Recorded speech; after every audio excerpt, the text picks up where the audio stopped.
चिन्तन गर्न पर्दछ। यसको मूर्ति त्यसको मूर्ति ऊ भनेर भन्न थाल्यो भने के भइहाल्यो, भगवत उपचार भयो।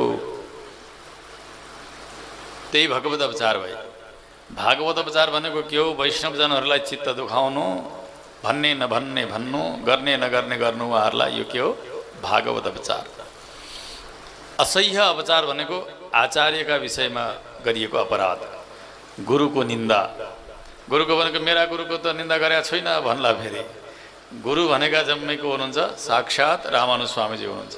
त कसैकै मात्र निन्दा भयो, कुनै पनि आचार्यको निन्दा भयो भने त्यो निन्दा कसको हो? गुरुकै निन्दा हो, आफ्नै आचार्यकै अपचार हो। त्यसकारणले यस्ता गुरुद्रोही, गुरु निन्दक तिनले गरेको पापलाई के भनिन्छ? असह्य अपचार भनेको सहनै गर्न नसकिने अपचार। त्यस्तो अपराध हो त्यो। कस्तो हुन्छ भन्ने कुरा त हिजो सुन्नुभयो हेर्नु। बृहस्पतिको अपमान गर्दाखेरि इन्द्रले कति कति समयसम्म दुःख पाउनु पर्यो। त्यो आचार्य अपचारबाटै भएको हो त्यो जम्मै। त्यसो हुनाले यी तीनटा पापबाट बचेर रहनु पर्दछ। भगवानका विषयमा हुने अपराधबाट पनि बच्नुपर्छ। त्यसै गरी वैष्णवजनहरूलाई चित्त दुखाउनु हुँदैन, त्यसबाट पनि बचेर रहनुपर्छ। गुरुको निन्दा पनि गर्न हुँदैन। त यी तीन मध्ये सबैभन्दा डरलाग्दो चाहिँ भागवत उपचार नै हो। भगवानका विषयमा कहिलेकाहीँ अपराध भयो भने गएर फेरि क्षमा माग्यो, प्रभु भन्यो, रोयो, करायो, भगवान दयालु हुनुहुन्छ, क्षमादान गरिदिन सक्नुहुन्छ, बाँचिएला बरु। गुरुका विषयमा कहिलेकाहीँ भइहाल्यो नजानेर भने पनि गएर चेलो गएर गिडगिडायो, रोयो, अनि फेरि पश्चाताप गर्यो, प्रायश्चित्त गर्यो भने लौ न त एउटा चेतन हो, यसको भलै भइहालोस् भनेर भित्रबाट गुरुले क्षमादान गरिदिनु भएछ भने त्यो पापबाट पनि कुनै दिन बाँच्न सक्ला। तर भित्रबाटै उहाँले क्षमा गरिदिनु पर्यो। तर वैष्णवजनहरूको चित्त दुखाइएको छ भने चाहिँ, उहाँहरूलाई भन्ने नभन्ने भनिएको छ, गर्ने नगर्ने गरिएको छ भने चाहिँ यो अपराधबाट चाहिँ भगवानले पनि माफी दिँदा हुँदैन, गुरुले माफी गर्दै पनि हुँदैन। जसको चित्त दुखाइएको छ उहाँकै चरणमा परेर भित्रैबाट निख्रिएर माफ माग्नु पर्दछ। भित्रबाट निख्रिन त बहुत गाह्रो छ नि, छ कि छैन? अभिमानले गर्दा ठडौरो भएको हुन्छ, गएर झुक्नै जान्दैन। ती माथि कुरा पारेको पारे माथि माथि माथि माथि माथि हुन खोज्छ। जति माथि जान्छ त्यति ठडौरो भएको भइ हुन्छ। पापको भर्याङ चढेर माथि गएको के काम लाग्छ? लाग्दैन नि त, लाग्छ। अनि ल त माफी माग्नु पर्ने भयो भने पनि अर्काले भन्दै गएर माफी मागे, यो दास हो, यो पतित हो, यसलाई हजुरले क्षमा गर्नुपर्छ भनेर मुखले भन्छ, भित्र चाहिँ लेदो यति भरेको भरै छ। हेर्नु, बाहिर चिल्लो लगाएको लगाइ छ, म त यस्तै अपराधी हुँ, मैले त अपराधी मात्र गर्न जानेको छ, अझै पिल पिल पिल पिल पिल पिल पिल पिल पिल पिल रुन्छ पनि। सबै ठिक्क पार्छ, चिल्लो लाउँछ, जम्मै गर्छ, भित्र चाहिँ लेदो भरेको भरै छ। यसलाई भनेको भनै छ। त्यसरी माफी मागेर भागवत उपचार छुट्टी हुँदैन। भित्रबाट निख्रिएर माग्न पर्यो। अनि जसलाई दुखेको उहाँले पनि निख्रिएर माफी दिनुभयो भने मात्रै वैष्णव उपचारबाट बाँच्न सकिन्छ। होइन भने यो अपराधले धेरै जन्मसम्म पोल्दछ। त्यसो हुँदा भागवत उपचार कहिल्यै पनि नगर्नु। वैष्णवजनहरूको निन्दा, उहाँहरूलाई दुख्ने र उहाँलाई दुखाउने काम कहिले पनि नगर्नु। यो भागवत उपचारकै कारण आज हेर्नु, ऋषि दुर्वासा जस्ता तपस्वीले पनि कहीँ शरण पाउनु भएन। न ब्रह्माले रक्षा गर्दा भयो उहाँलाई, न शङ्करले रक्षा गर्नुभयो, न भगवान नारायणले रक्षा गर्नुभयो। कहीँ केही नलागेर अम्बरीशकै चरणमा आउनु पर्यो। त्यसो हुँदा जीवनमा कहिले पनि वैष्णव निन्दा गर्न हुँदैन भन्ने यो सार जान्न पर्दछ है। त्यसै गरी महाराज मनुका अर्का पुत्र हुनुभयो इक्ष्वाकु, यसै वंशमा अगाडि गएर ककुत्स्थ हुनुहुन्छ। मान्धाता यसै वंशमा हुनुहुन्छ। समय धेरै कम भएको हुनाले संक्षेप गरिएको हो। त्यही वंशमा अगाडि गएर युवनाश हुनुहुन्छ। युवनाशबाट यौवनाश जो मान्धाताका पिता हुनुहुन्थ्यो, उहाँहरूको प्रभावलाई बताउनु भएको छ। मान्धातालाई किन ल्याउनु पर्यो यहाँ भन्दा, मान्धाताकी 50वटी छोरी सौवरी ऋषिका साथ विवाह भएर ठुला ठुला साधकहरू पनि विषयले खिचिएर भ्रष्ट हुन सक्छन् भन्ने शिक्षा दिएको यहाँले। सौवरी जस्ता तपस्वी आकण्ठ जलमा डुबेर यमुनाजीमा तपस्या गर्नुहुन्थ्यो। माछाहरूले यसो विहार गरेको देखेर बिहे गर्ने इच्छा भएर उहाँ तपस्या छोडेर आउनुभएको थियो। त यो वंश खुब अगाडि बढेर जान्छ। अगाडि गएर सगर महाराज हुनुहुन्छ, चक्रवर्ती सम्राट। महाराज सगरका 60,000 पुत्रहरू, जो कपिल मुनिका तेजले जलेर ध्वस्त भए। किनभने इन्द्रले घोडा चोरेर लिएर गएका थिए अश्वमेध यागमा। घोडा खोज्दै गएका पिताका आज्ञाले घोडा बाँधेर कपिल मुनिका छेउमा छोडिदिएर इन्द्र भागेछन्। ए यो घोडा चोर हो, यसलाई मार मार भनेर 60,000 कराए। ऋषिको नेत्र खुल्यो, त्यो तेजले जलेर तिनीहरू तत्कालै खरानी भए। खरानीको ढेर छ। अब घोडा पनि आउँदैन अनि छोरा पनि आउँदैनन्, फेरि खोज्न पठाउनु भयो। अगाडि गएर असमञ्जसबाट अंशुमान, यो क्रमशः घोडा खोज्ने क्रम हुन्छ। अंशुमान वहाँ पुगेर हेर्नुभयो, घोडा देख्नुभयो, खरानीको ढेर देख्नुभयो, कपिललाई पनि देख्नुभयो। अनि कपिल मुनिले भन्नुभयो, अंशुमान तिम्रा यी पूर्वजहरू जलेर खरानी भएका छन्, घोडा यही हो, यो घोडा लगेर यज्ञ पुरा गर्नु र यिनीहरूको उद्धार गर्नुपर्छ भने चाहिँ स्वर्गबाट गङ्गाजीलाई पृथ्वीमा अवतीर्ण गराउनु पर्दछ। यो प्रयास गर, तपस्या गरेर। आज्ञा भयो, घोडा ल्याएर यज्ञ पुरा भयो, सगर त जानुभयो। अब घोडा खोज्ने क्रम त सकियो, गङ्गा प्रकट गर्नु पर्यो। अंशुमानले तपस्या गर्नुभयो, गङ्गा प्रकट हुनु भएन। उहाँका पुत्र हुनुभयो दिलीप। दिलीपले पनि जीवनभर तपस्या गर्नुभयो, गङ्गाजी प्रकट हुनु भएन।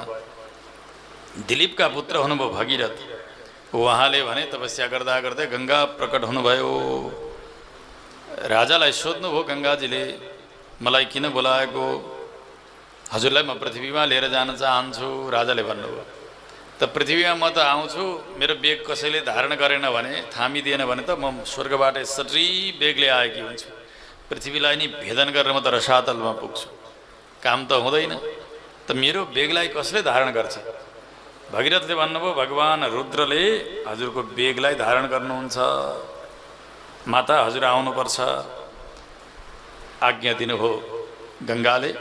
अब भगवान शङ्करको आराधना गरेर शङ्करजीलाई गङ्गाजीको बेग थाम्नका लागि तयार गर्नुभयो। गङ्गाजीको आह्वान गर्नुभयो। स्वर्गबाट बेगले गङ्गा आउँदै आउँदै आउँदै आउनुभयो। आएर भगवान भोलेनाथका जटामा यी भित्रै हराउनु भयो। जटाजुटभित्र गङ्गा हराउनु भयो। भगवान शङ्करले विचार गर्नुभयो, मेरा सर्वेश्वर नारायण, मेरा भगवानका चरणको जल गङ्गाजी श्रीपाद तीर्थ, यो आफ्ना शिरमा धारण गर्न पाउनु त ठुलो भाग्यको कुरा हो यो भनेर नै गङ्गा धारण गर्नुभएको थियो।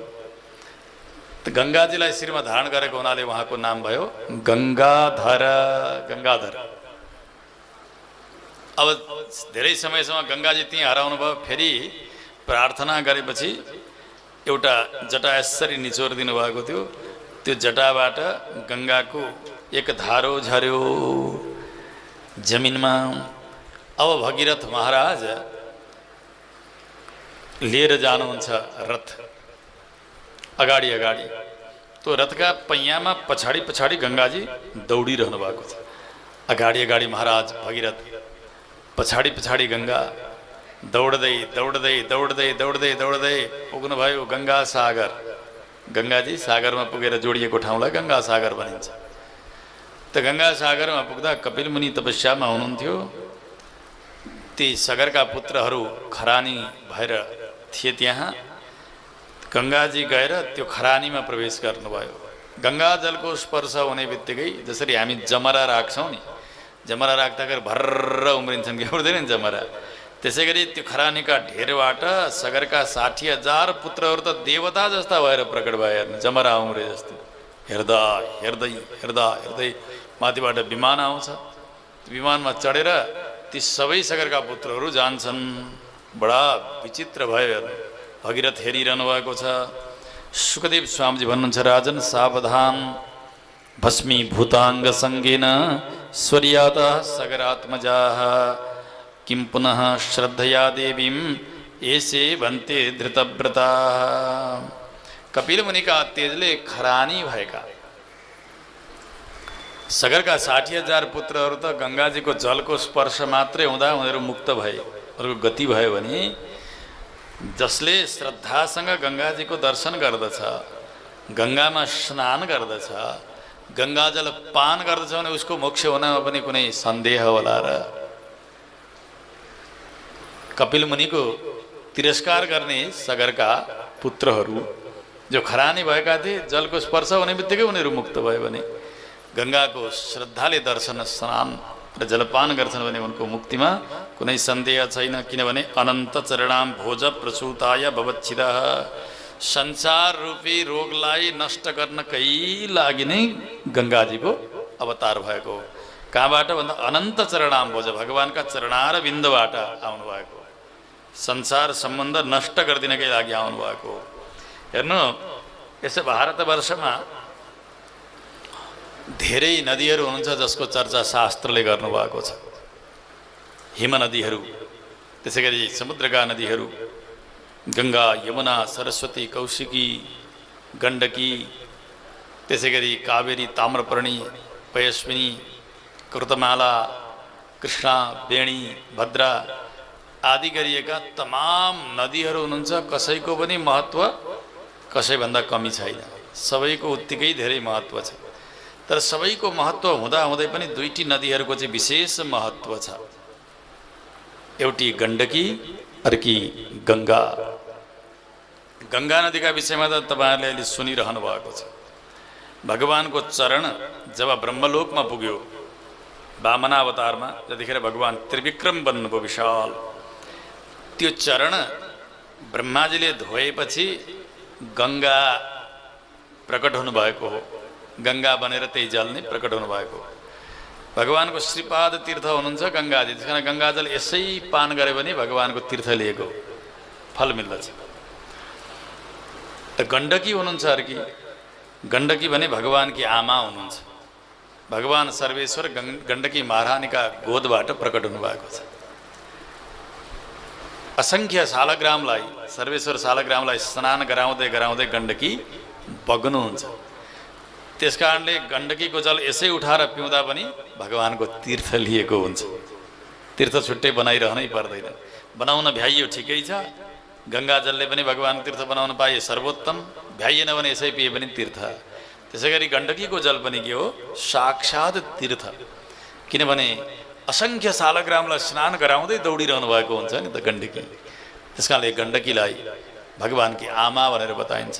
भगवान सर्वेश्वर शालग्रामलाई गण्डकी नन्दन भनेर बताइएको हुन्छ। त यी दुई नदीहरूलाई भने कहिल्यै पनि भुल्न हुँदैन।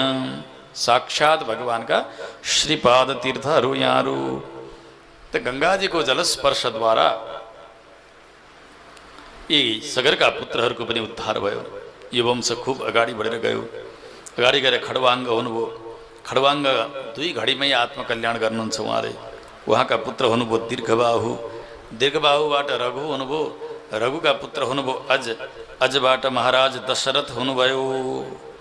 महाराज दशरथका सन्तान थिएनन्। मुख्य 3 रानीहरू हुनुहुन्थ्यो, कौशल्या, सुमित्रा र कैकेयी। सन्तान थिएनन्। पहिले सुखदेव स्वामीजी भन्छ, राजन भगवान श्री रामचन्द्रको पावन चरित्र राम कथा हजुरले धेरै तत्त्वदर्शी ऋषिहरूबाट धेरै पटक सुनिसक्नु भएको छ विस्तारसँग। तस्यानुचरितं राजन ऋषिभिः तत्त्वदर्शिभिः श्रुतं हि वर्णितं भूरि त्वया सीतापतेर्मुहुः। बार बार सुन्नुभएको छ भगवानको कथा। त्यसकारणले यहाँ म विस्तार गर्दिनँ, केवल संक्षेपमा सुनाउँछु भनेर भगवानको कथा प्रारम्भ गर्नुभयो सुखदेव स्वामीजीले। राजा दशरथ चक्रवर्ती सम्राट, त उहाँका 3 पत्नीहरू मुख्य। सन्तान थिएनन्।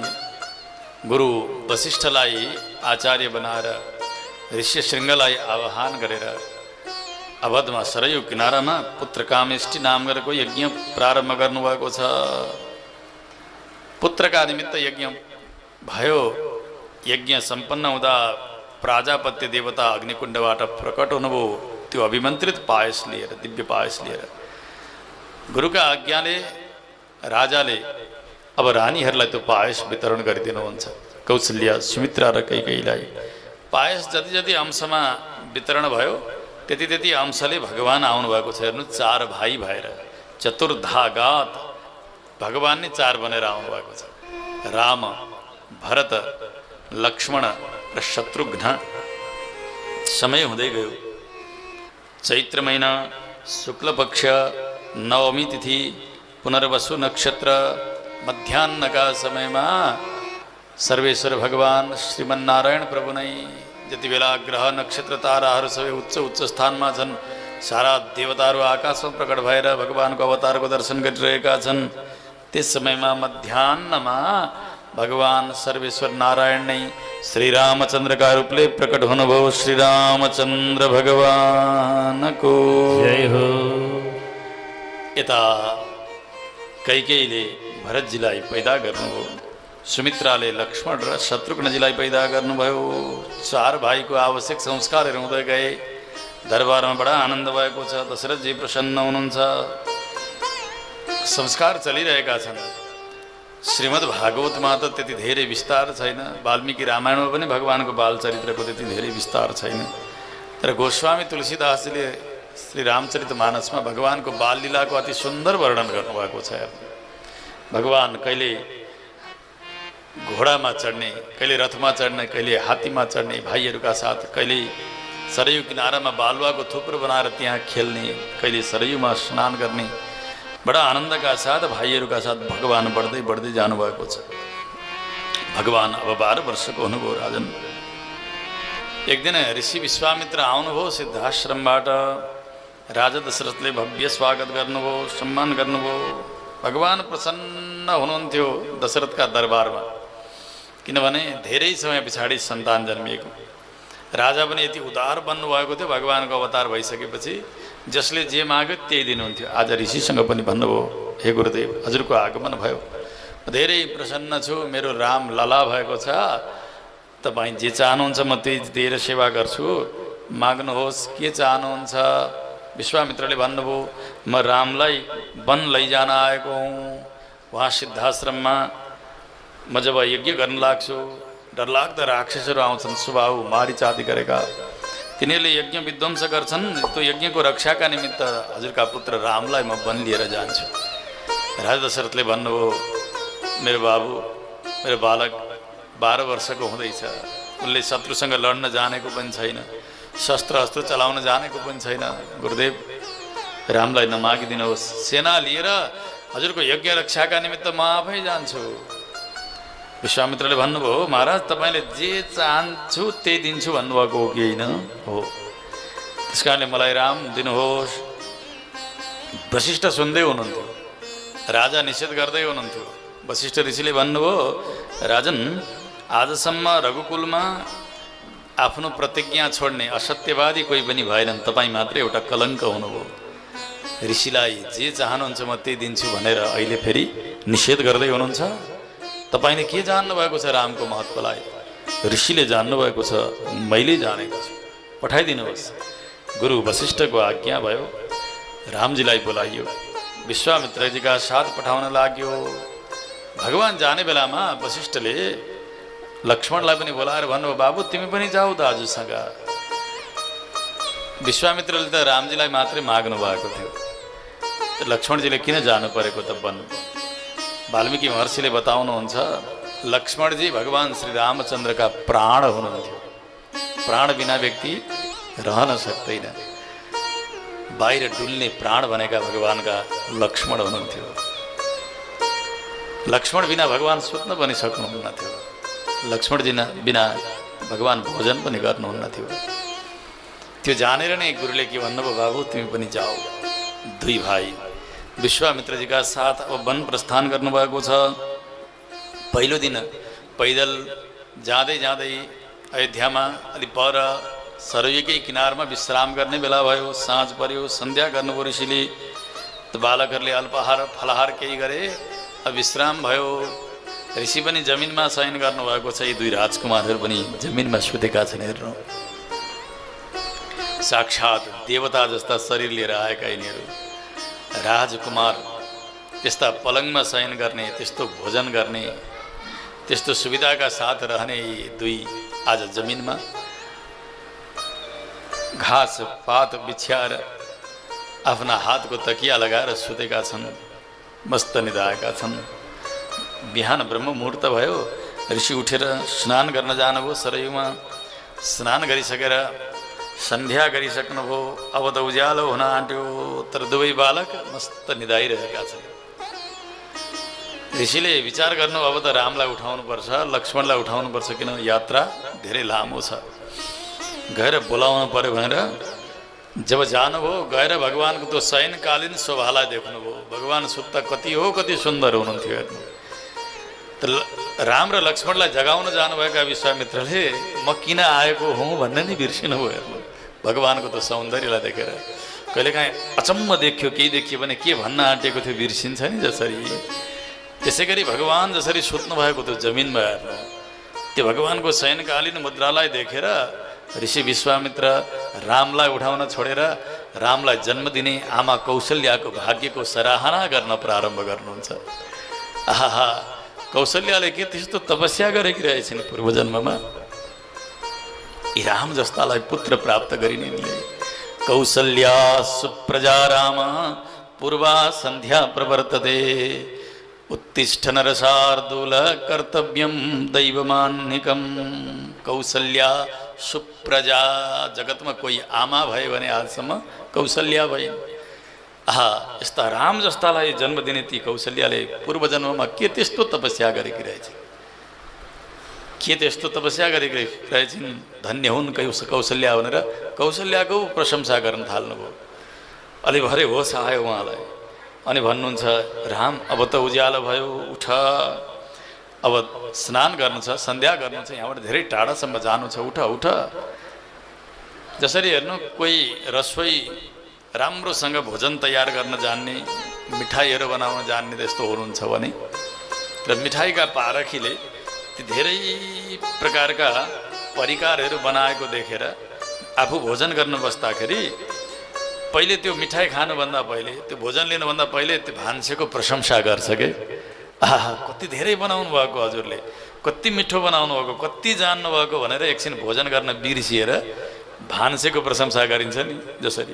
यसै गरी भगवानलाई उठाउन बिर्सेर भगवानलाई जन्म दिने आमाको प्रशंसा गर्नुभयो ऋषिले हेर्नु।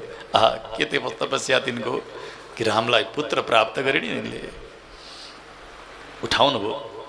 भगवान र लक्ष्मणजी उठेर गुरुदेवका चरणमा साष्टाङ्ग गर्नुभयो, स्नान गर्नुभयो, सन्ध्या गर्नुभयो दुवै भाइले। त्यस पछाडि त्यहाँबाट प्रस्थान गर्नुभयो। जाँदै हुनुहुन्छ, बाटामा ताडका नाम गरेकी एउटी राक्षसीलाई गुरुदेवका आज्ञाले भगवानले संहार गर्नुभयो। ताटकाको संहार भयो हेर्नु। गुरुदेवले के भन्नुभयो, धेरै धनुर्विद्याको पनि उपदेश गरिसक्नु भएको थियो मार्गमा। यो स्त्री हो भनेर यसमाथि दया नगर्नु है राम। शरीरले कोही नारी हुँदैनन्, उसमा नारीत्व पनि हुनुपर्दछ, स्त्रीत्व धर्म पनि हुनुपर्दछ। जसमा अत्यन्तै क्रूरता छ, अत्यन्त दुष्ट स्वभाव छ भने त्यस्ता स्त्री नै भए पनि वध गर्न योग्य हुन्छन्, तिनलाई दण्ड दिनुपर्दछ। तिमीले यसमाथि दया नगर्नु भनेर ठाडो आज्ञा दिनुभयो।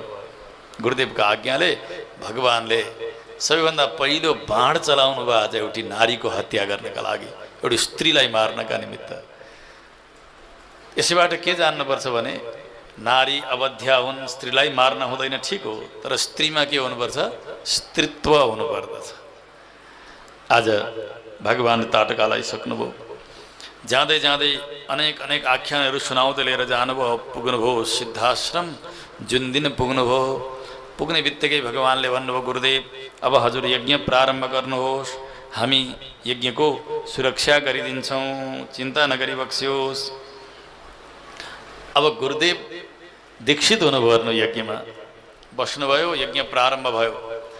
दुई बालकहरू 12 वर्षका छन्, यिनीहरू हातमा धनु बाण लिएका छन्। त्यो यागशालाका वरिपरि नखाइकन, टुसुक्क नबसिकन, एक झपको ननिदाइकन 6 रातसम्म भगवानले यज्ञको पहरा दिनुभयो। विश्वामित्रका यज्ञको लक्ष्मणजीका साथ। जो 6औं दिन भयो, 6औं दिन कतै कतैबाट गन्ध पनि आउँदैछ, केही सङ्केत पनि आयो। भगवानले भन्नुभयो, लक्ष्मण केही अनिष्ट हुन आँटे जस्तो छ, अलि ध्यान दिएर बस है। लक्ष्मणजी पनि यसरी यसरी आकाशतिर वरिपरि हेर्दै त्यो धनुबाण लिएर भगवान पनि त्यसै गर्दै हुन्थ्यो। 2 राक्षसहरू आए हेर्नु उडेर, सुबाहु र मारिच नाम गरेका।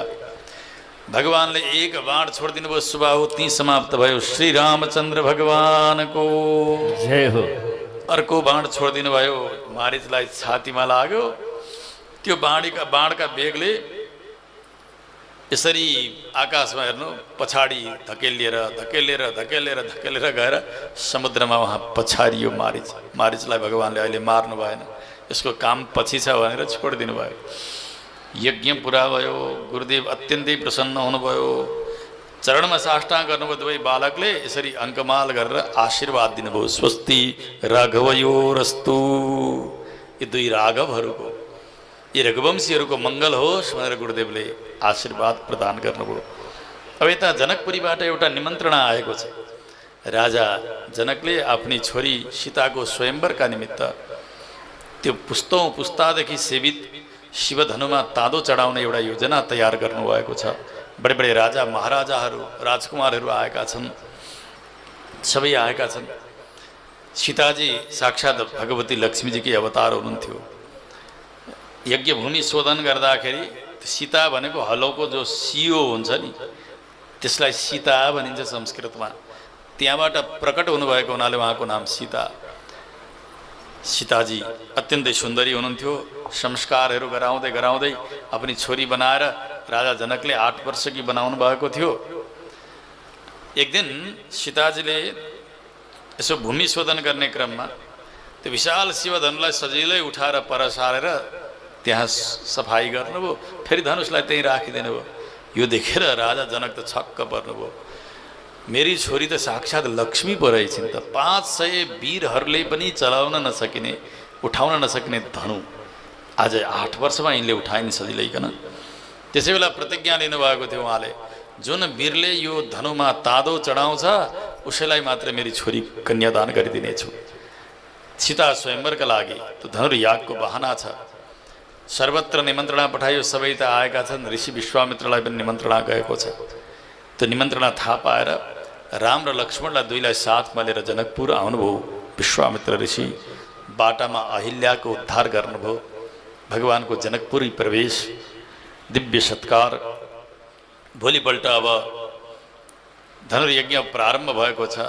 बडे बडे वीरहरू आएका छन्। वीरहरूमा रावण पनि आएको छ। हेर्नु, सीतालाई चाहन्थ्यो पनि।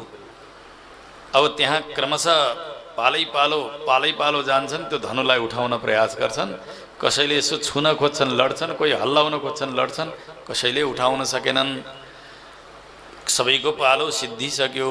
भगवान लक्ष्मणजी सहित गुरुदेवका साथमा नजिकै बस्नुभएको छ। त्यो सभाका बीचमा छाती पिटेर रुनुभयो महाराज जनक। मैले नचाहिँदो प्रतिज्ञा गरेँ, मलाई धिक्कार छ र क्षेत्री कुललाई धिक्कार छ। आज कोही जिउँदो जाग्दो बलियो क्षेत्रीय धरामा बाँचेको रहेछ, धिक्कार छ भनेर यति विलाप गर्नुभयो जनकले। लक्ष्मणजी त त्यो क्षेत्री कुलको अपमान सहन गर्न सकेर झुरुक झुरुक उठ्नुहुन्छ। हेर्नु, शेषजीको अवतार त हो। झुरुक्क झुरुक्क उठ्नुहुन्छ। भगवान हात समातेर थचक्क बसाइदिनुहुन्छ। फेरि पनि त्यसै गरी विलाप गर्नुभयो राजा जनकले। अब त सहन गर्नै नसक्ने अवस्था आयो। विश्वामित्रले भन्नुभयो, राम जाऊ, कुलको मर्यादा हो, क्षेत्रीय कुलको इज्जत राख, जाऊ, यो धनुष उठाइदेऊ, तिमीले तादो चढाऊ। गुरुदेवको आज्ञा भयो। भगवानले चरणमा साष्टाङ्ग गर्नुभयो। गुरुदेवसँग आज्ञा मागेर टुकुटुकु भगवान धनु भएका ठाउँतिर जानुभयो। जति पनि दुष्ट थिए, हेर्नु, रावण आदि गरेका, यी सबै यसरी हाँसे, हेर हेर हामी जस्ता हजारौँ हात्तीका बल भएकाले त यो धनु उठाउन सकेनौँ। ओठ निचोर्दा दुध आउँछ जस्तो यो बालक यो धनु उठाउन हिँडेको, हेर हेर हेर हेर भनेर भगवानको उपहास गर्दैछन्। भगवान वास्ता नगरी जाँदै हुनुहुन्छ। सरासर जानुभयो। त्यो विशाल शिवधनुलाई 2 हात जोडेर प्रणाम गर्नुभयो। देब्रे हात धनुषमा राख्नुभयो। जसरी एउटा हात्तीले एउटा उखुको डाँट सुँडमा जसरी सजिलै उठाउन सक्दछ, भगवानले त्यो विशाल शिवधनु देब्रे हातले यसरी उठाउनुभयो। प्रत्यञ्चा यसरी खिच्नु भएको भगवानले धनु त 2 टुक्रा भएर समाप्त भयो। श्री रामचन्द्र भगवानको जय हो। आवाज आयो सर्वत्र। सबै जति दुष्टहरू थिए सबै त मूर्छै परे त्यो धनुषको टङ्कारमा। लाजले त्यहाँबाट भागेर जान्छन्। यता राजा जनक अत्यन्तै प्रसन्न हुनुभयो। सीताजी वरमाला लिएर आउनुभयो। त्यो जयमाला ल्याएर भगवानलाई पहिराइदिनु भयो। श्री सीतारामचन्द्र भगवानको जय हो। पुष्पको वृष्टि भयो, जय जयकार भयो। अब के गर्ने होला? सीताजीले त वरमाला पहिराउनु भयो। शतानन्द हुनुहुन्थ्यो। यताका गुरु जनकपुरमा, उताबाट त विश्वामित्र आउनुभएकै छ। दुई गुरुहरूले सल्लाह गर्नुभयो, यहाँ 4 राजकुमारी छन्, अयोध्याका 4वटा राजकुमार छन्। राजा जनकका 2टी छोरी, भाइका 2वटी छोरी, सीता, माण्डवी, उर्मिला, श्रुतकीर्ति, उता पनि राम, भरत, लक्ष्मण, शत्रुघ्न। त यी 4 राजकुमारका साथमा 4 राजकुमारीको विवाह किन नगर्ने? यसो गर्दै राम्रो हुन्थ्यो होला भनेको। हो, ठिक ठिक भन्नुभयो विश्वामित्रले पनि। गुरुले सल्लाह गर्दा पुग्थ्यो हेर्नु उस बेला। अहिले त बाले भने पनि छोरी मान्दिन, आमाले भने नि मान्दिन मान्छे मान्दिन। उस बेला राजाहरू गुरुले गरेको निर्णय मान्दथे विवाहमा, अरू कार्यमा पनि। अब राजा जनकले पनि स्वीकार्नुभयो। खबर पठाइयो अयोध्यामा, 2 राजकुमार त यहाँ हुँदै हुनुहुन्छ, बाँकी 2लाई उहाँ बेहुला बनाएर 2टा डोलीमा सजाएर ल्याइयो। 2टा डोली खाली नै छन्, खाली छन् 2टा। खुब ठुलो मर्यादाका साथ राजा दशरथ आउनुभयो जनकपुरीमा। भव्य स्वागत भयो। अब विवाह प्रारम्भ भयो। 4 कुण्डमा 4 कन्याका साथ 4 वरको विवाह चलिरहेको छ। ऋषिहरूले मन्त्र बोलिरहनु भएको छ। अब अग्निको परिक्रमा भयो। कन्यादानको समय आयो। राजा जनकले सीताजीको हात भगवान श्री रामचन्द्रका हातमा राख्दै आँखाभरि आँसु बनाएर भन्नुभयो, इयं सीता मम सुता सह धर्मचरी तब। हे राम, यी सीता मेरी छोरी, मेरी मुठुको टुक्रा आजका दिनबाट तपाईँलाई म समर्पण गरिरहेको छु। जुनसुकै परिस्थितिमा पनि तपाईँले यिनलाई त्याग्नु हुने छैन। जसरी सूर्य र प्रकाश अलग हुन सक्दैन, जसरी व्यक्ति र छाया अलग हुन सक्दैन, त्यसै गरी सुखमा र दुःखमा कहिले पनि यिनी अलग हुने छैनन्। कहिले नत्याग्नु होला, कहिले यिनी छुट्ने छैनन्। यसो भनेर कन्यादान गरिदिनु भयो। अरू राजकुमारीहरूको पनि कन्यादान पुरा भयो, विवाह पुरा भयो, दाइजो पर्याप्त दिनुभयो। अब सीताजीको विदाईको समय आउन लाग्यो। राजन, सीताजीको विदाईका समयमा सारा जनकपुर नै रोयो। रानी सुनयना सीताजीलाई अङ्कमाल गरेर छोरी छोरी भनेर रोइरहनु भएको छ। सीता त्यसै गरी रोइरहनु भएको छ। अरू राजकुमारहरू त्यसै रोइरहेकै छन्। सारा जनकपुरका नरनारीहरू रोएका छन्। आज पनि जो जानुहुन्छ तपाईँहरू विवाह पञ्चमीमा जनकपुर आउनु होला। अयोध्याबाट भगवानको जन्ती आउँछ वहाँबाट, र जति बेला विदाईको समय आउँछ उसै गरिकन सारा जनकपुरका आमाहरू रुनुहुन्छ। उसै दिनको याद आउँछ, जसरी शास्त्रमा बताइएको छ। साक्षात् लक्ष्मीजीलाई विदाई गरेको अवस्था कस्तो हुन्छ होला हेर्नु। सारा नरनारीहरू रोदन गरिरहनु भएको छ। 4 दुलैहरूलाई लिएर, 4 पुत्रहरूलाई साथमा लिएर, बरियातलाई लिएर राजा दशरथ जनकपुरीबाट बाहिर निस्कनै लाग्नुभयो। उता आइपुग्नुभयो परशुरामजी। आएर भन्नुभयो, राम तिमीले शिवधनु तोडेर ठुलै पराक्रम गरे भन्छौ, तिमीसँग पराक्रम छ भने यो विष्णु धनुमा पनि ताँदो चढाओ। यसरी हुङ्कार गर्नुभयो कि त्यो हुङ्कारमा त दशरथ त मूर्छै पर्नुभयो। राम राम, मेरा रामलाई कस्तो आपत्ति आयो। पिताजी मूर्छा पर्नुभयो। भगवान बडा पीडामा हुनुहुन्छ। भगवानले भन्नुभयो, हे ऋषे, म त्यसमा पनि ताँदो चढाउँछु। यसरी धनु दिए परशुरामजीले। भगवानले धनु खिच्नुभयो परशुरामका हातबाट। धनु मात्र खिच्नु भएन, आफ्नो जो तेज थियो परशुरामजीका शरीरमा राखिदिनु भएको, त्यो ईश्वरीय तेज थियो। त्यो धनुका साथसाथमा भगवानले त्यो ईश्वरीय तेज पनि आफैमा लिनुभयो। श्रीरामचन्द्र भगवानको आवेश अवतार भनिन्छ यस्तो अवतारलाई। केही दिनसम्म भगवानले कसैका शरीरमा वास गर्नुहुन्छ, पछि त्यो फेरि लिनुहुन्छ। आज पूर्ण रामजीले त्यो जो आवेश थियो त्यो आवेश आफूमै लिनुभयो। परशुरामजी सामान्य तपस्वी जस्तो मात्रै, अब भगवान हुनु भएन। उहाँले त तत्कालै पुग्नु पर्थ्यो, सूर्यास्त नभइकन फेरि उहीँ जानुभयो। उहाँ विदा भएर यतातिर पिताजीलाई उठाउनु भयो। परशुरामजी जानुभयो भनेपछि दशरथजीको होस आयो। अयोध्यामा आउनुभयो। अयोध्यामा सारा नरनारीहरूले स्वागत गरे। तिनै रानीहरूले सीताजीको दर्शन गर्नुभयो, मुख हेर्ने भन्छ नि बुहारीको। त्यसै गरी अरू दुलहीहरूको पनि मुख हेर्नुभयो, बडा आनन्द भएको छ। समय बित्दै गयो। अयोध्यामा यति आनन्द छ, यति आनन्द छ, हेर्नु। भर्खर जन्मिएका बालक जसको बाणी फुटेको छ उदेखि जसको बाणी बन्द भएको छैन त्यस्ता वृद्ध आमाहरू बाबाहरू सबैका मुखमा राम कथा मात्रै छ। रामो रामो राम इति जनानाम अभवन कथा। सबैका मुखबाट राम कथा मात्रै, राम चर्चा मात्रै। यति धेरै प्रेम थियो हेर्नु रामजी प्रति यी अयोध्यावासीहरूको। भगवानका त्यस्ता मङ्गल गुणहरू थिए।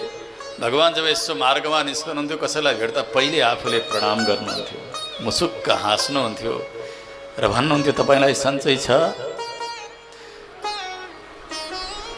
कहिलेकाहीँ प्रजाहरू कुनै उत्सव मनाउँथे, भगवान त्यो उत्सवमा गएर नाच्नुहुन्थ्यो हेर्नु प्रसन्न भएर। कहिलेकाहीँ कुनै पीडा भयो, कुनै कष्ट भयो, कसैको मृत्यु भयो, भगवान त्यस्ता व्यक्तिका साथमा बसेर साथसाथै रुनुहुन्थ्यो। वृषम भवति दुःखितः। यस्ता कल्याण गुणका कारण सबै प्रजाहरूको मन भगवान श्री रामचन्द्रले जित्नु भएको थियो। एक दिन राजा दशरथजीले सभाको आयोजन गर्नुभयो। सारा मन्त्रीहरू छन्, सचिवहरू बसेका छन्, ऋषिहरू बस्नुभएको छ, गुरुहरू बस्नुभएको छ। सबैका बिचमा राजा दशरथले भन्नुभयो, म यो सेतु छाताका मुनि बसेर शासन गर्दा गर्दै 60,000 वर्ष मैले बिताइसकेँ। म त धेरै वृद्ध भएँ। अब म राजपाटबाट विरक्त हुन चाहन्छु। मैले स्वप्न पनि त्यति राम्रो देखिरहेको छुइनँ। म धेरै दिन बाँच्छु जस्तो पनि लागेको छैन। त्यसकारणले म हजुरहरूका सामने आज एउटा प्रस्ताव गर्दैछु। दशरथजीले भन्नुभयो, हाम्रो रघुकुलमा जो जेठो सन्तान हुन्छ, जेठो पुत्र हुन्छ, उसैले राजा बन्नु पर्दछ। त राजा बन्नका लागि पहिले युवराज पदमा अभिषिक्त हुनुपर्छ। त मेरा जेठा पुत्र रामलाई म राजा बनाउन चाहन्छु, युवराज पदमा अभिषेक दिन चाहन्छु। पहिले हजुरहरू के भन्नुहुन्छ? दशरथजीले जब प्रस्ताव गर्नुभयो सबै प्रजाहरूले साधु साधु साधु ठिक भन्नुभयो महाराज। हामी त हजुरका मुखबाट कहिल्यै बाणी निस्कन्छन् भनेर प्रतीक्षा गरेर बसिरहेका थियौँ। हामी त यस्ता रामको दर्शन गर्न चाहन्छौँ।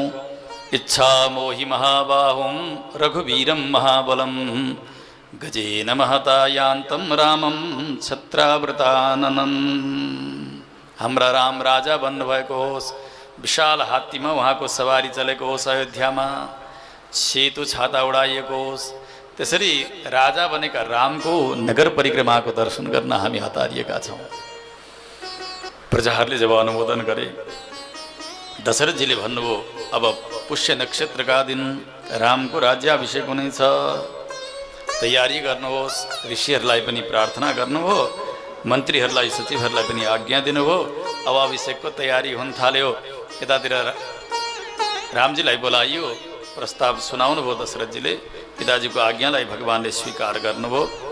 अब आवश्यक जो अनुष्ठान हो, भोलि अभिषिक्त हुने व्यक्तिले आज गर्नुपर्ने कार्यहरू वशिष्ठ ऋषिका आज्ञा अनुसार भगवान सीताजीका साथ भएर गर्दै हुनुहुन्छ।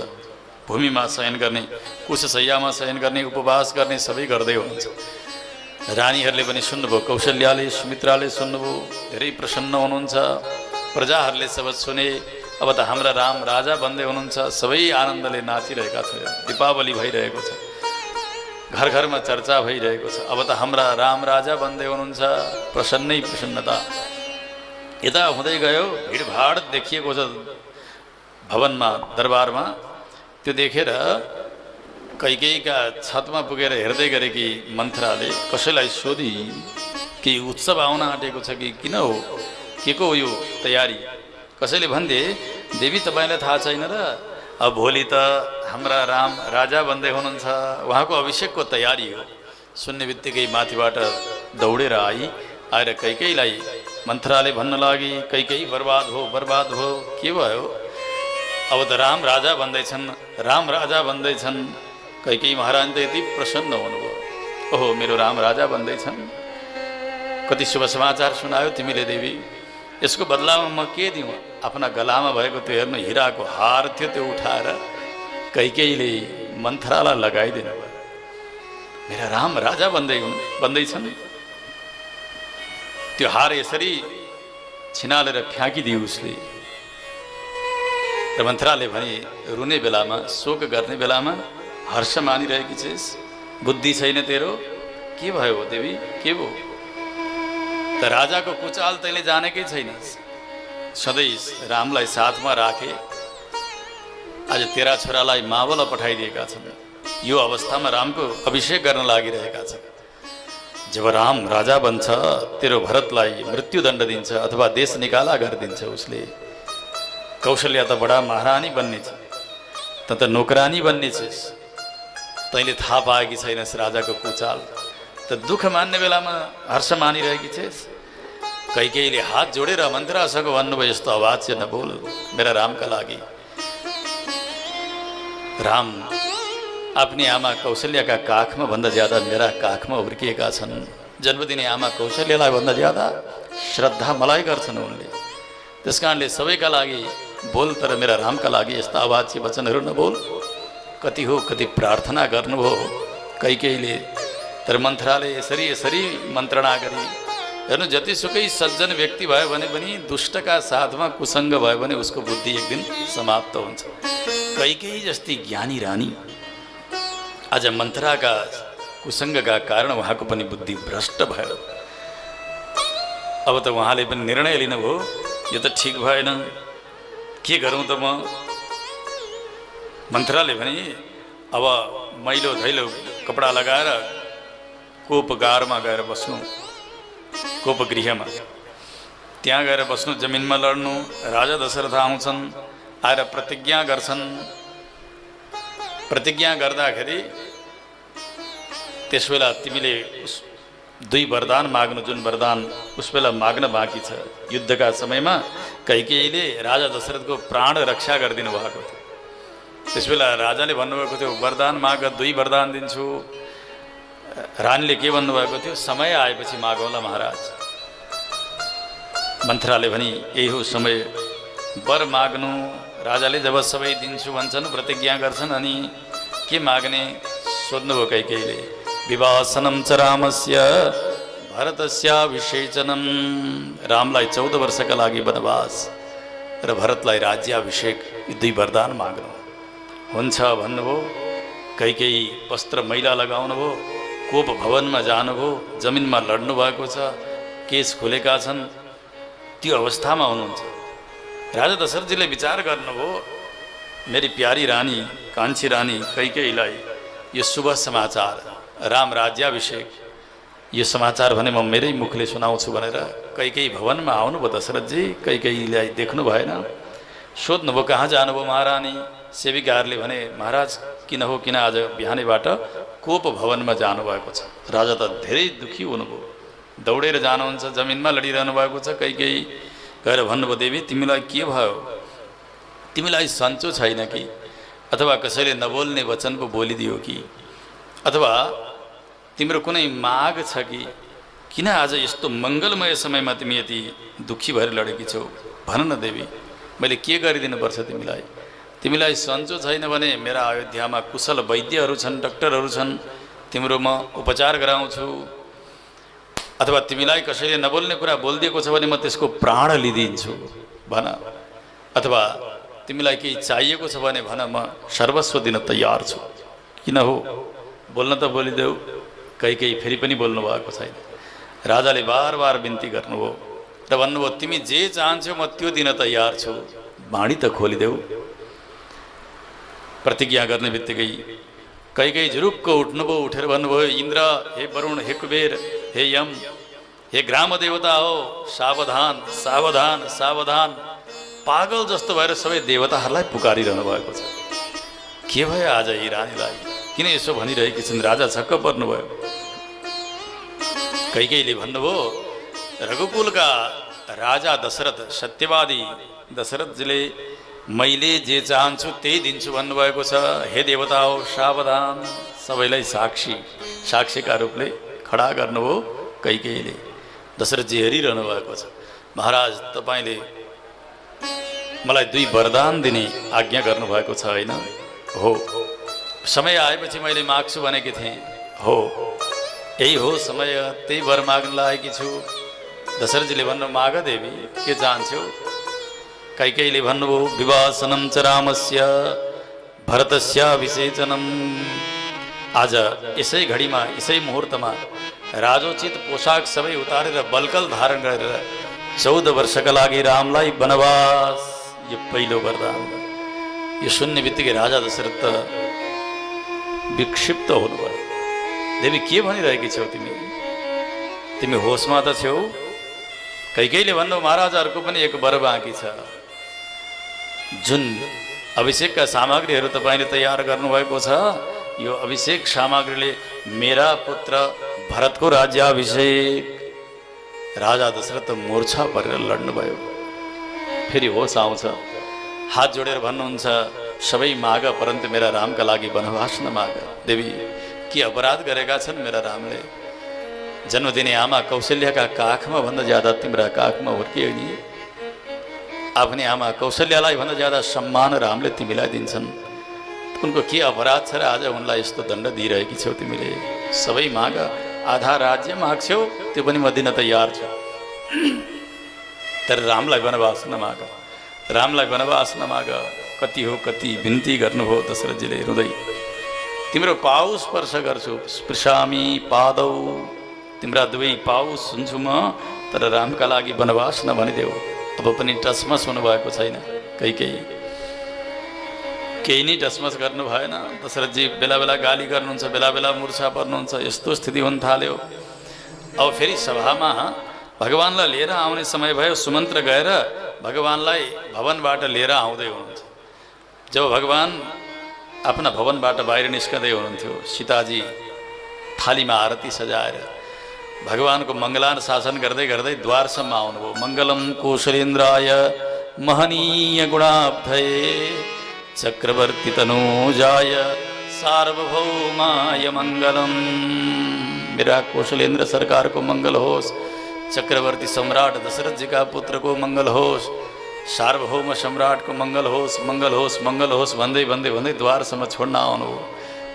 सीताजीलाई यो विश्वास छ कि अब अभिषेक हुँदैछ, त्यस कारणले मैले मङ्गल गरिरहेकी छु।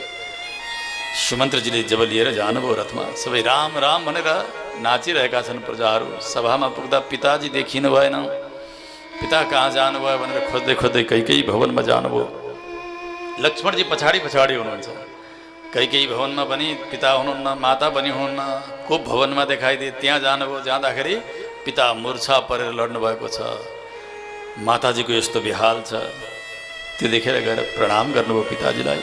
माता कैकेयीलाई पनि प्रणाम गर्नुभयो। दशरथजी पनि बोल्नु भएन, कैकेयी पनि बोल्नु भएन। भगवान् त अत्यन्त दुःखी हुनुभयो। हात जोडेर माताजीसँग भन्नुभयो, माता मबाट के त्यस्तो अपराध भयो? किन आज पिताजी मसँग बोल्नु भएको छैन? अनि हजुर किन मसँग बोलिरहनु भएको छैन माता? के अपराध भयो मबाट? कैकेयीले भन्नुभयो, राम तिम्रा लागि पिताजीको एउटा आज्ञा छ, त्यो आज्ञा गर्न नसकेर मूर्छा पर्नु भएको छ। भगवान् श्रीरामचन्द्रले भन्नुभयो, माताजी पिताजीको मलाई के आज्ञा त्यस्तो होला जुन आज्ञाले पिताजीले मूर्छा पर्नु परोस्? यदि पिताजीले जा विष पी भन्ने आज्ञा गर्नुहुन्छ भने म विष पिउन तयार छु। भक्षयेयम विषमपि। राम तैँले अग्निकुण्डमा गएर फाल हान भन्ने आज्ञा पिताजीको हुन्छ, त्यो पनि म तयार छु। समुद्रमा फाल हान्ने आज्ञा पिताजीको हुन्छ, त्यो पनि म तयार छु। योभन्दा कठोर आज्ञा के होला र पिताले मूर्छित हुन पर्ने? कैकेयीले भन्नुभयो, राम तिम्रा लागि पिताजीले 14 वर्षको वनवास तोक्नु भएको छ। आजकै दिन यी पोसाक उतारेर तिमी वनवासी बन्ने छौ 14 वर्षका लागि, र मेरा पुत्र भरतको राज्याभिषेक हुनेछ। यति कठोर बाघ वज्र प्रहार गर्नुभयो सौतेनी आमाले। भगवान् श्रीरामचन्द्रको मुखमा अलिकति पनि मलिनता आएन। वाल्मीकि महर्षिले बताउनुहुन्छ रामायणजीमा, श्रुत्वा न बिव्यथे राम। हामीलाई त अलिकति कुनै अप्रिय कुरा सुन्नु पर्यो भने हाम्रो हाउभाव नै बिग्रिन्छ। आज राजा बन्ने दिन वनवासी बन्नु पर्दैछ, सौतेनी आमा भन्दैछिन्, तर पनि भगवानका मुखमा विकार छ। ईश्वर र जीवमा यही नै अन्तर हो। भगवानले भन्नुभयो माता यति सामान्य कुराका लागि पिताले मूर्छा पर्नुपर्ने, हजुरले यति परेशान हुनुपर्ने यो पनि कोही कुरा हो र? मेरा पिताजीको आज्ञा छ भने म अहिले तत्काल वन जान तयार छु। जुरुक्क उठ्नुभयो, पिताका चरणमा साष्टाङ्ग गर्नुभयो, माताका चरणमा साष्टाङ्ग गर्नुभयो। भगवान निस्कन लाग्नु भएको, दशरथजी राम राम राम भनेर अर्धचेत अवस्थामा कराइरहनु भएको छ। लक्ष्मणजी पनि साथमा। भगवान सरासर जानुभयो कौशल्या भवनमा माताजीसँग आज्ञा माग्नका लागि। माताजी तन्मय भएर भगवान रङ्गनाथको सेवा गर्दै हुन्छ। मेरा राम राजा भन्दैछन्, प्रभु मेरा रामको मङ्गल होस्, अर्चना गरिरहनु भएको छ, भोग लगाइरहनु भएको छ।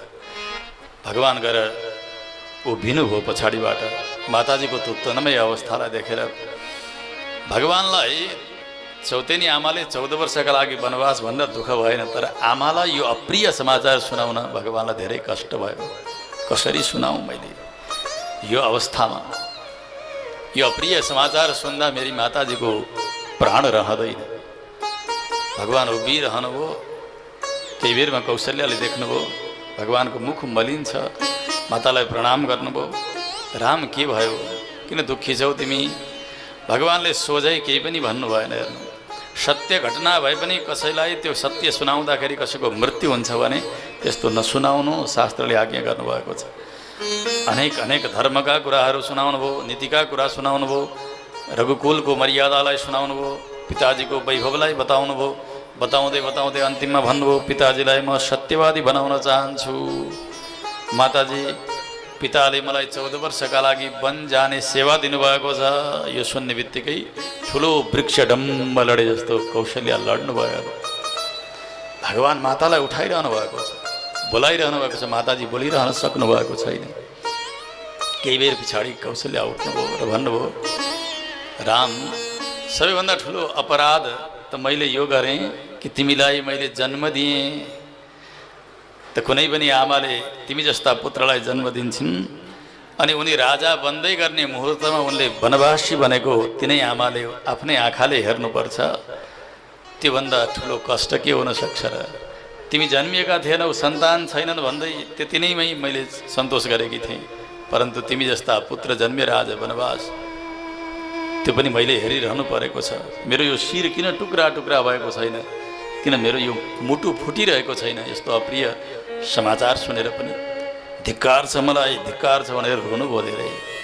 भगवानले धेरै सम्झाउनु भयो। सम्झाउँदा सम्झाउँदा सम्झाउँदा कौशल्या महारानीले भगवानलाई वन जाने आज्ञा प्रदान गर्नुभयो। बाबु, जसरी गरुडजी अमृत हरण गर्न जाने बेलामा माता विनताको मङ्गलले उहाँ सफल हुनुभएको थियो। विनताले जुन मङ्गल गर्नुभएको थियो त्यही मङ्गलले तिम्रो पनि मङ्गल होस्।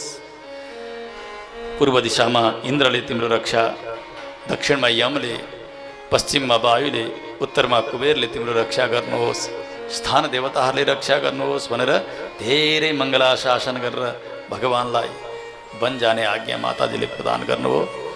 अब भगवान सीताजीका भवनमा प्रवेश गर्नुभयो। सीताजीको त्यो स्थिति छ। भगवानले भन्नुभयो सम्झाइ बुझाइ गरेर, पिताजीको आज्ञा छ 14 वर्षका लागि वन जान्छु, माताको सेवा गरेर तिमी रहनु। सीताजी उसै गरी मूर्छा पर्नुभयो अनि हृदय भन्नुभयो, प्रभु, मेरा पिताजीले कन्यादानका समयमा के भन्नुभएको थियो? कुनै पनि अवस्थामा हजुरले मेरी छोरीलाई त्याग्न मिल्ने छैन। जसरी सूर्य र प्रकाश अलग हुन सक्दैनन्, जसरी व्यक्ति र छाया अलग हुन सक्दैनन्, त्यसै गरी हजुर र सीता कहिल्यै पनि अलग हुने छैन। मेरा पिताजीले यसो भन्नुभएको थियो। त्यस कारणले म त वनमै जान्छु प्रभु, मलाई यहाँ रहनु छैन। हजुर जहाँ रहनुहुन्छ त्यही मेरो लागि स्वर्ग हो, हजुर जहाँ रहनुहुन्न त्यही मेरो लागि नरक हो। यस्तोया सहस स्वर्गो निरयो यस्तोया बिना। हजुर नाङ्गा पाउले वनमा जानुहुन्छ, कुशले, काँसले, पत्थरले, काँडाले हजुरका चरणमा बिजाउँछन्। ती काँडाहरू पन्छाउँदै पन्छाउँदै पन्छाउँदै म अगाडि अगाडि जान्छु, मलाई नरोकी बक्सियोस्। सीताजीले जब प्रार्थना गर्नुभयो, भगवानले सीताजीलाई पनि वन जाने आज्ञा दिनुभयो। लक्ष्मणजीको पालो आयो। भगवानले भन्नु, बाबु तिमी अब दाजु भरतको सेवा गरेर पिताजीको सेवा गरेर यहीँ बस। लक्ष्मणजीले त भन्नुभयो, मैले दशरथमा पितृत्व देखेको छैन, मलाई आज्ञा दिनुहोस् दाजु, दशरथलाई अहिले म मारिदिन्छु। शेषको अवतार लक्ष्मणजीको, हजुरको के अपराध थियो? राजा यो दण्ड दिए यिनले। भगवानले भन्नुभयो, पिताजीका प्रति यस्तो अनर्थ चिन्ता, यो अनर्थ चिन्तन तिमी गरिरहेका छौ, तिमीले के जानेका छौ धर्म? त पिताजीको आज्ञा सर्वोपरि हो, मैले वन जान पर्दछ, तिमी सेवा गरेर बस। लक्ष्मणजीले भन्नुभयो, मैले त आजका दिनबाट पिता माता बन्धु सर्वस्व हजुरलाई मानेको छु, त्यस कारणले म त यहाँ रहन सक्दिनँ। माता रामो मत पिता रामचन्द्र, स्वामी रामो मत्सखा रामचन्द्र, सर्वस्वं मे रामचन्द्रो दयालु, नान्यम जाने नैव जाने न जाने। मेरा लागि माता पिता बन्धु सब कुछ हजुर हुनुहुन्छ। हजुर वनमा जाँदा भाउजूका साथमा पर्वत टाकुरामा विहार गर्दा, वनमा विहार गर्दा, गुफामा विहार गर्दा, हजुर सुतेका बेलामा, हजुर उठेका बेलामा हजुरको सबै प्रकारको सेवाको आवश्यकता पर्दैन र? कसले सेवा गर्छ प्रभु हजुर जाँदा? त्यस कारणले आज्ञा दिनुहोस्, अहम सर्वम करिष्यामि जाग्रत स्वपतश्चते। हजुर सुतेका बेलामा, हजुर उठेका बेलामा सबै प्रकारको कैङ्कर्य मैले गर्नेछु। जब प्रार्थना गर्नु, सीताजीको पनि अनुमोदन भइसकेपछि लक्ष्मणजीलाई पनि वन जाने आज्ञा भगवानले प्रदान गर्नुभयो। हेर्नु, जुन मुहुर्तमा अब अभिषेक हुनुपर्ने छ त्यो मुहुर्तमा भगवान वनवासी बनिरहनु भएको छ। जब प्रजाहरूले सुने, सबै रोदन गरिरहेका छन्। रथ तयार भयो, सुमन्त्रले रथ खडा गर्नुभयो। भगवानले लक्ष्मणजीलाई भन्नुभयो, जाऊ बाबु, गएर माताजीसँग विदा मागेर आऊ। लक्ष्मणजी जानुभयो सुमित्राजीसँग विदा माग्नका लागि। सुमित्राजीले सबै घटना सुनिसक्नु भएको थियो। लक्ष्मणजी आएर हात जोडेर भन्नुभयो, माता मलाई वन जाने आज्ञा दिनुहोस्। सुमित्राजी यति ज्ञानी हुनुहुन्छ। हेर्नु, रामायणजीमा एक गौण पात्रका रूपले हुनुहुन्छ, तर सुमित्राजीलाई हाम्रा पूर्वाचार्यहरूले धेरै खोज्नु भएको छ रामायणजीभित्र। भगवानलाई चिन्ने हुनुहुन्थ्यो सुमित्रा। उहाँले कति दुःख नमानिकन प्रसन्न मुद्रामा लक्ष्मणजीलाई वन जाने आज्ञा दिनुभयो। किनभने भगवानको लागि वनवासको, लक्ष्मणका लागि त वनवास थिएन नि। तिमी किन जान्छौ, बस न भनेर भन्न सक्नुहुन्थ्यो, तर भन्नु भएन। के भन्नुभयो सुमित्राजीले? बाबु, आजका दिनबाट तिमीले पिता दशरथलाई बिर्सिनु। दाजु राम नै मेरा पिता दशरथ हुनुहुन्छ भनेर सेवा गर्नु। तिमीले वनमा गएपछि मलाई पनि तिमीले बिर्सिनु है। भाउजू सीता नै मेरी आमा हुनुहुन्छ भनेर तिमीले सेवा गर्नु। तिमीले यो अयोध्या र अयोध्याको सुखलाई बिर्सिनु। वनमा गएपछि यो वन नै अयोध्या हो, मेरो जन्मभूमि हो भनेर तिमीले मान्नु। रामम दशरथम विद्धि माम विद्धि जनकात्मजाम, अयोध्याम अटवीं विद्धि गच्छतात यथा सुखम। जाऊ बाबु, मानव जीवन प्राप्त गरेर त्यसै बेला सफल हुन्छ व्यक्ति जति बेला परमात्माको सेवा बनोस् शरीरबाट। तिमीलाई यो सौभाग्य मिलेको छ, जाऊ जाऊ। प्रसन्न भएर सुमित्राजीले बिदा दिनुभयो। आउनुभयो लक्ष्मणजी, भगवानका आज्ञाले रथमा चढ्नुभयो। सीताजी चढ्नुभयो। भगवान श्रीराम जसै रथमा चढ्नुभयो, सारा प्रजाहरू रथमा झुन्डिएका छन्। हेर्नु, अहिलेसम्म दीपावली गरेर राम कथा गरिरहेका, हाम्रा राम राजा बन्दै हुनुहुन्छ भनेर नाचिरहेका प्रजाहरू, उनीहरूका जीवनमा आज यो घडी आइलाग्यो।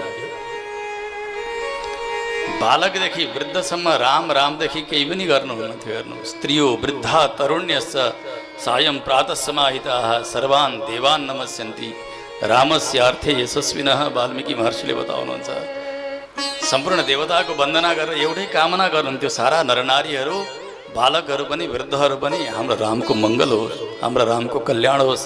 त्यस्ता रामको यो अवस्था देखेर सबै रोदन गरिरहनु भएको छ, मार्ग छेक्नु भएको छ, रथमा झुन्डिनु भएको छ।